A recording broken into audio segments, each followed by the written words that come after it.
بله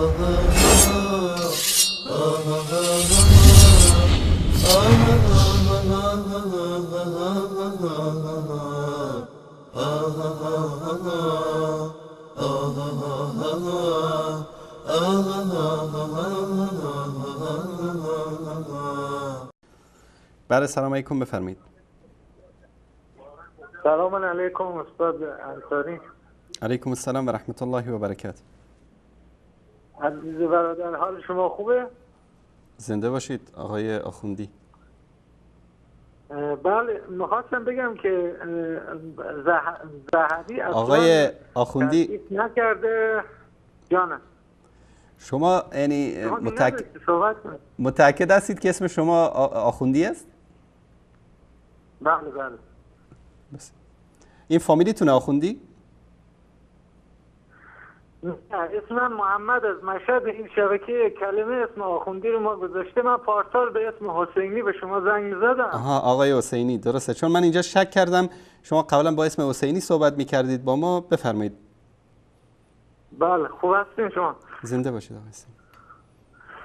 استاد، میگم ذهبی به هیچ وجه محمد ابن اسماعیل بخاری رو تضعیف نکرده بود. آقای چیزم که آمده بود اونجا صحبت میکرد، میگفت چون اسم کتاب ثقاتون فیهم لین بوده و اسم محمد ابن اسماعیل بخاری رو پس ثقتون هم گفته در کتاب تیر، در کتاب همون کتاب خودش ذهبی گفته، به این دلیل استناد میکرد که شاید محمد ابن اسماعیل بخاری لینی درش بوده. ولی خب این معلوم بود که اشتباهی بوده. همینجور که ادعایی که آقای قزوینی میکنه درباره که علم غیب و ائمه مثل خدا قبل از اون که من خلق شده باشم میدونه که من کی به حرم امام رضا خواهم رفت و چه خواهم خواست، اینا که بوی این میده که اصلا خدای نکرده اینا این عقیده به وحدت وجود بیشتر مخوره تا اینکه به عقیده شیعه متناسب باشه. که چون یعنی میگن هر چی که خدا داره لازمه که همون رو دقیقاً امام ها هم داشته باشن، که خب این در کتاب اصول کافی چیزا اصلا وارد نشده. و این خود آقای قزوینی هم نسبت به این مسئله چند بار هم عذرخواهی کرد و هم گفتش که حالا ما یک حرفی زدیم دیگه، باید هی بیان تو شبکه ها اینا هی به چیز بگیرن، به باد چی بگیرن. خلاصه منظور گفت ما خیلی هم احترام قائلیم برای محمد ابن اسماعیل بخاری و از این جریانی که پیش آمده ناراحتیم و خلاصه چیز نکردن، پیگیری حرف نشدن دیگه. بعد در مورد این برادر عزیزمون که قبل از دو نفر قبلی صحبت کرد، گفتش که من به واسطه که تقلید رو بدم می آمد از برنامه شما استقبال کردم.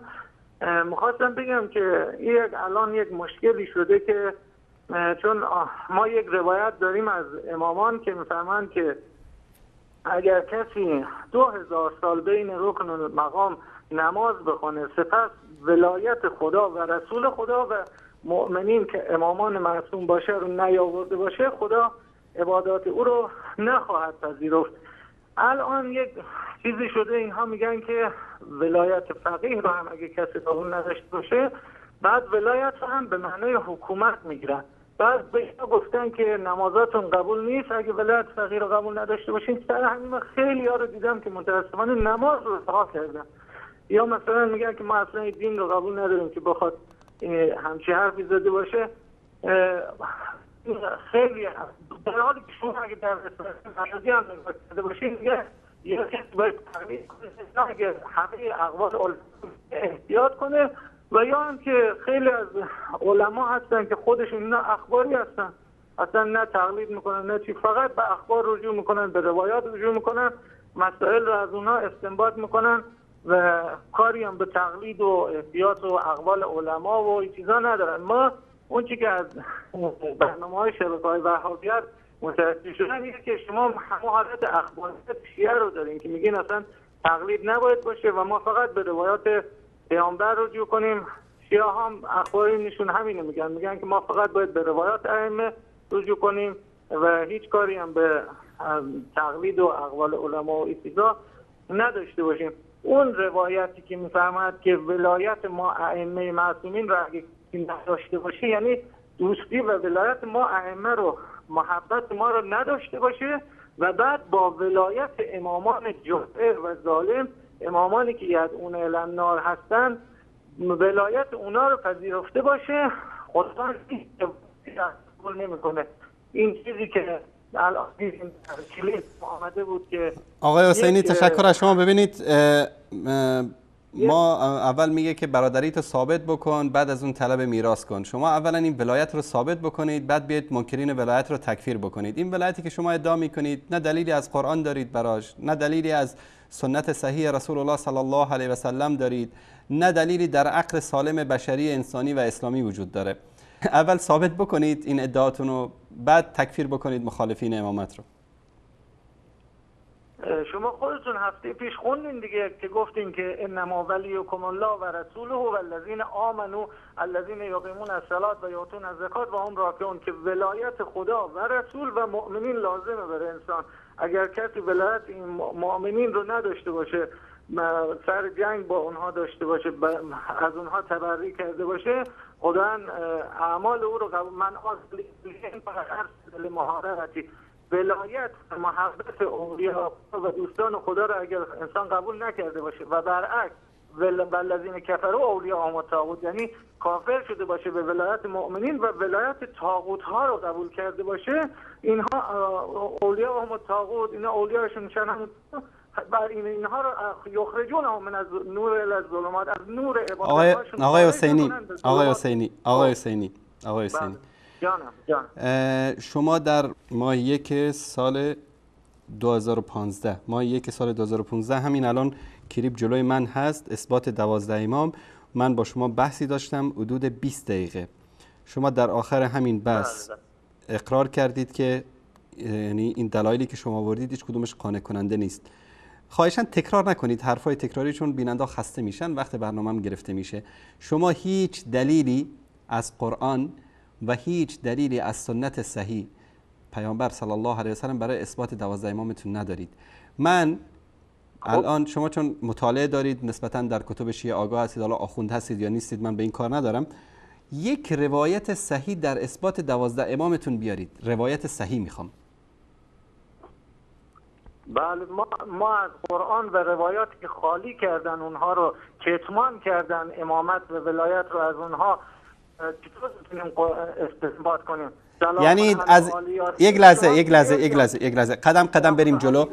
از این قرآنی که در دست ما مسلمان ها است امامت ثابت نمیشه؟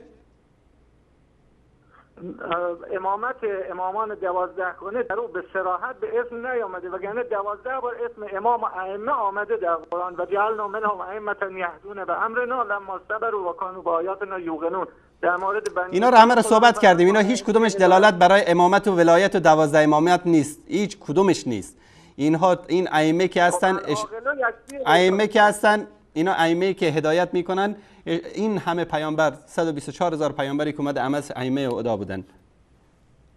ائمه کفر هم گفته در قرآن. هر جایی که ائمه اومده یعنی اشاره به 12 امام نیست. در قرآن ائمه الکفر هم اومده. کیه این ائمه الکفر؟ آقای حسینی شما میگید که بله آیات تحریف شده، اسم امامان حذف شده، 12. این چیزا رو که شما اعتقاد به تحریف قرآن دارید. من از شما خواهش میکنم یک روایت صحیح و سند از مذهب شیعه بیارید در اثبات 12 امام. بسم الله. که اسم 12 امام اومده باشه توش. اسم 12 امام لازم نیست آمده باشه. اینها امتحانی هست، فتنه. انا قد فتنا قومک من بعدک و اذلهم السامری. اصلا خود امامت برای فتنه و برای، یعنی آقای حسینی الله سبحانه و تعالی خواست که انسانها رو گمراه بکنه با عدم ذکر اسم 12 امام. خداوند خواسته امتحان کنه اونها رو. انا فتنا قومک من بعدک و اذلهم السامری. این خدایی که شما بهش اعتقاد دارید علیه بالله خدای ظالمی هست که با ذکر نکردن امامت و 12 امام در قرآن کریم سبب شد که دو دستگی بین امت پیش بیاد، نصف مردم شیعه بشن، نصفش هم سنی بشن. خداوند ذکر کرد، منتها ابوبکر و عمر و صحابه و اینها حذف کردن. من هفته پیش برای شما آیه رو خوندم که یا ایها الرسول بلغ ما انزل الیک ان علی مولا. آقای حسینی ما از اینا رو قبول آیاتی که تحریف کردن علمای شما آوردن در اصول کافی باب کامل در این مورد است. من از شما خواهش میکنم یک روایت صحیح و سند با سندش بخونید، با اسم راویانش ثابت بکنید که این روایت صحیح هست، از کتب شیعه بیارید در اثبات 12 امام. بسم الله. خب حقیقت اینه که هر امامی هنگام وفات امام بعد از خودش رو معرفی میکرد، تازه هم بعداً مردم متوجه میشدن. آقای حسینی اینجور نیست. عزیز دلانگیز، من از شما یک روایت خواستم، یک حدیث در کتب شیعه که گفته باشه که امامان بعد از پیامبر 12 تا هستن: علی ابن ابی طالب، حسن ابن علی، حسین ابن علی، آخرش هم امام مهدی. بسم الله. حالا من در صدد اثبات امامت الان نبودم، درباره کلیپایی که شما درباره حج و نمیدونم نماز و اینها که گفتین زیارت کربلا مخواستم درباره او توضیح میدادم، شما آمدین گفتین ولایت رو بیا ثابت. شما در اول صحبتاتون اشاره کردید به صحبت اون برادرمون آقا مصطفی که ایشون از به اصطلاح مذهب شیعه دلگیر شده بودن و خودتون اشاره کردید به امامت، به ولایت، به این مسائل. خب حالا منظور نیست که آقای حسینی برادر عزیز ببینید اختلاف من و جناب عالی و بقیه شیعیان یا روافض محترم در این است که شما به امامت اعتقاد دارید، من به امامت اعتقاد ندارم، اهل سنت به امامت اعتقاد ندارن. بر اساس همین اعتقاد شماها ما را تکفیر میکنید، خون و مال و جان و ناموس ما را حلال میدانید.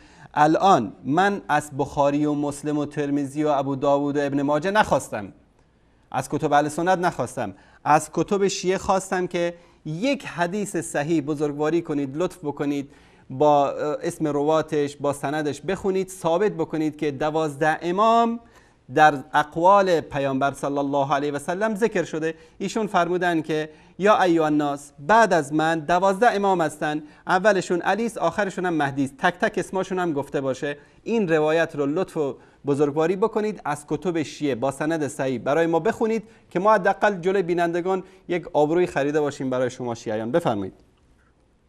ما البته از کتاب سلیم ابن قیس من روایت دیدم که در وقتی که پیامبر فرمود ایتونی به کتاب وقت برین قلم و کاغذ بیارین که من چیزی بنویسم. سلیم ابن قیس من روایت در مورد 12 امام، اسم 12 امام خواستم. عزیز دلانگیز، من اسم 12 امام خواستم، اسم 12 امام. بفرمایید که این 12 امام کیا بودن؟ خب ایشون فرمودن که قلم و کاغذ بیارین. بعد که دعوا شد و نیاوردن، حضرت فرمود که بعدی که اونها رفتن فرمود که علی علیه السلام به سلمان گفت از رسول خدا نپرسیم که چه میخواست بنویسد؟ گفتم که چرا تا خواستیم بپرسیم. خود حضرت فرمود که دیدید نگذاشتن اون چرا خواستن بنویسید. اما این جبرئیل به من بابا اونجا که نمیخواست اسم 12 امام رو بنویسه، اونجا میخواست خلافت ابوبکر و عمر و عثمان رو بنویسه. برادر عزیز، آقای محترم، آقای حسینی، خب بذارین صحبت کنیم دیگه. اگر اینجوری که قرار نیست که نمیشه که. در همون جا داره که حضرت فرمودن برو علی جان قلم و کاغذی بیار و بنویس که بعد از من خلفای من 12 نفرن: علی، حسن، حسین و علی ابن الحسین و محمد ابن علی. بعد به جابر فرمودن که تو رو خواهی دید، سلام من رو به او برسون. و 12مینشون مهدی هست که زمین رو پر از عدل و داد خواهد کرد، همچنان که پر از ظلم. خب این روایت صحیح نشد آقای حسینی. کتاب سلیم ابن قیس رو نگاه کنید، همین روایت قشنگ. سلیم ابن قیس، آقای محترم، آقای حسینی، سلیم ابن قیس، یک لحظه به صفحه تلویزیون نگاه بکنید. رجال ابن غزائری از رجالیون معروف شیعه هست. ایشون در مورد سلیم ابن قیس در اینجا میگه که ضعیف لا یلتفت الیه، ضعیف جدا. سلیم ابن قیس هلالی کی گفته؟ ضعیف جدا. این کتابی هم که به ایشون منسوب هست، و این کتابی هم که به ایشون منسوب هست، این کتاب به ایشون منسوب کردن، این کتاب ایشون ننوشته اصلا. من گفتم حدیث صحیح بیارید، روایت صحیح بیارید. خب دیگه شما گفتین یه روایت صحیح خواستم. تمام امامان ما کتاب سلیم ابن قیس رو تایید کردن و فرمودن اگه کسی این کتاب رو نخونده باشه از چیزی از ولایت امامت ما حالیش نشده. بعد شما میان این کتاب رو که آقای خویی تایید کرده، الا اینکه میگه ممکنه چیزی در او اضافه شده باشه. آقای خویی مرد رجالی میاد سلیم ابن قیس رو تایید میکنه. بعد حالا ما بیایم. خب آقای خویی داره دروغ میگه، آقای خویی داره دروغ میگه. الان ببین در اینجا در کتاب مقباس الهدایه در اینجا میاد حلام امام قانی، در اینجا میاد چی میگه؟ این نگاه کنید این تصویر رو. در اینجا هستن. در اینجا میگه که المتهمون بالکذب والوضع والتخلید والتدلیس والذین یجب تبین فی نبئهم عملا بکریمه ان جاءکم فاسق بنبأ فتبینوا. در اینجا میگه عبان ابن ابی عیاش و ابو اسماعیل بصری یا بصری اتهم بوضع کتاب سلیم ابن قیس. این دو نفر کتاب سلیم ابن قیس رو جعل کردن. میگه سلیمان ابن قیس کتابی در این مورد نداشته. آیت الله خویی داره دروغ میگه. همه رجالیون شیعه اکثرشون رد میکنن اینو. خب این رد کردن کتاب سلیم ابن قیس مثل رد کردن حضرت محمد ابن اسماعیل بخاری یه همچه حالتی داره. برای ما هم ما سلیم ابن قیس تنها اولین کتابیه که در مورد شیعه بعد از اون آقا شیخ مفید این تصویر رو نشون بده احمد جان. شیخ مفید در تصحیح اعتقادات امامیه میاد چی میگه؟ در اینجا میگه که اینم شناسنامه کتاب، میگه که من حديث سليم الذي رجع فيه إلى كتاب المضاف إليه برواية عبان بن أبي عياش فالمعنى فيه صحيح غير أن هذا الكتاب غير موثق به ولا يجوز العمل على أكثره. این کتاب غیر موثق است، اصلا عمل کردن به این کتاب جایز نیست. من از شما یک روایت صحیح خواستم، اونم رفتی از کتاب سلیم ابن قیس آوردی. حالا کتاب ابن قیس نه، شما اون قرآنی که آقا امیرالمومنین به املای رسول خدا نوشتن اون رو بیارین، ما 12 امام رو در اونجا برای شما ثابت میکنیم که باشه آقای حسینی، من از فردا یک دو تا بال برای خودم میخرم، روی این ابرا پرواز میکنم، از دم این امام زمانتون میگیرم میارمش اینجا تو دفتر وصال حق، میگم پدر سوخته کجاست این قرآن اصلی که با خودت گرفتی فرار کردی رفتی امتو در به در کردی؟ خوبه؟ خب عزیز دلانگیز، امام زمان اگه یا پیامبر اگه مخفی کردن برای این بوده که بهش زیاد شلوغ نشه، چون خدا فرموده زرعنا لجهنم و کثیرا من الجن والانس لهم قلوب لا یفقهون بها. تشکر آقای حسینی، تشکر. تشکر بسیار زیاد. تشکر بسیار زیاد. تشکر بسیار زیاد. در مورد حج جوک با مزه بود، تشکر میکنم از شما، تشکر میکنم. در مورد حج میخواستم بگم جوک با مزه بود آقای حسینی، جوک با مزه بود، تشکر میکنم. ما زیاد وقت دادیم به شما، اما فکر میکنم شما غیر از جوک چیز دیگری بلد نیستید. امام زمان قرآن اصلی رو برداشته رفته به خاطر که ما رو جهنم ببره. سبحان الله، شما رو باخته این اعتقاده مسخره نیست. این حالا تازه ایشون آخونده، ایشون آخونده، عالم دینه. نکنید مردم رو فریب ندید. یک روایت صحیح شما ندارید در اثبات 12 امامتون، ندارید. یک روایت صحیح در اثبات 12 امامتون از کتابای خودتون ندارید. این چه دینیه که شما دارید؟ این چه مذهبیه که شما دارید؟ بابا یک روایت صحیح و سند از کتابای خودتون خواستم، من چیز دیگری نخواستم. رفته به دنبال کتاب سلیم ابن قیس که آیت الله خویی گفته خب غلط کرده آیت الله خویی. آیت الله خویی به خاطر اثبات این که چطور از مردم فقیر و بدبخت خمس بگیره و این دکان دین فروشیش در عراق بسته نشه، در کربلا، در نجف، به خاطر این گفته که صحیح هست. تعجب میکنم از این دین و مذهب.